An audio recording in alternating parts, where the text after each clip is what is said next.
Jo m'ho vaig muntar fatal per anar-hi perquè vaig anar a una companyia low cost que es diu Island Express, que té molt retard, sí, molt. Vaig agafar el vol cap a Islàndia amb 4 hores de retard i vaig arribar allà a les 3 de la matinada. No tenia hostal, perquè soc tonto i no me'n vaig agafar, i vaig haver de dormir a l'estació d'autobús en un banc de fusta a 5 sota 0. Allà no es fa de nit, a l'estiu, o sigui, amb la llum del dia, que vaig estar tota la nit així, i a les 8 del matí com un clau enmig de Reykjavik perquè em portessin cap al camp.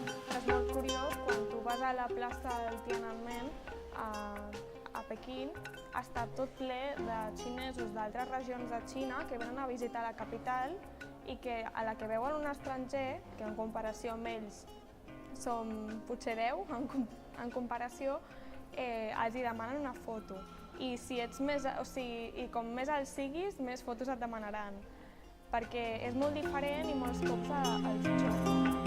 Em va portar a Nova York un dia, vaig estar a l'habitació, en una suite de l'Hotel Hilton, al pis 82, després em van portar a Broadway amb limusina, després va ser brutal. A l'asil nosaltres ballàvem i els fèiem companyia i jugàvem amb ells, al parxís o el que fos. I l'únic ball que sabien, que les iaies i els avis també ens acompanyaven a ballar, era la Macarena, perquè ens van dir que era el més internacional espanyol. Si sabien la lletra no sabien què volia dir, llavors teníem una traductora que ens anava traduint tot el que volia dir la Macarena. Per exemple, jo, sense adonar-me, quan m'havia de dutxar demanava el cubó d'aigua i si hi havia algú que s'estava dutxant, doncs algú s'esperava per donar-me el cubó d'aigua a mi. I jo això, fins que no me'n vaig enterar, va passar tot un temps que hi havia gent que es quedava a mitges de la dutxa perquè jo em pogués dutxar. Doncs si algun dia anava al supermercat i una de les nenes que cuidava era un bebè i sí que algun cop m'havien preguntat doncs això ets una mare molt jove, quin temps té, però no, ràpidament ja deia que no, que només era de cangur. Al final ens escrivien com cartes en anglès, intentant dir, no sé, com un record o una dedicatòria, i a la carta de la nena deia que havia sigut la primera persona que li havia fet un petó a la seva vida.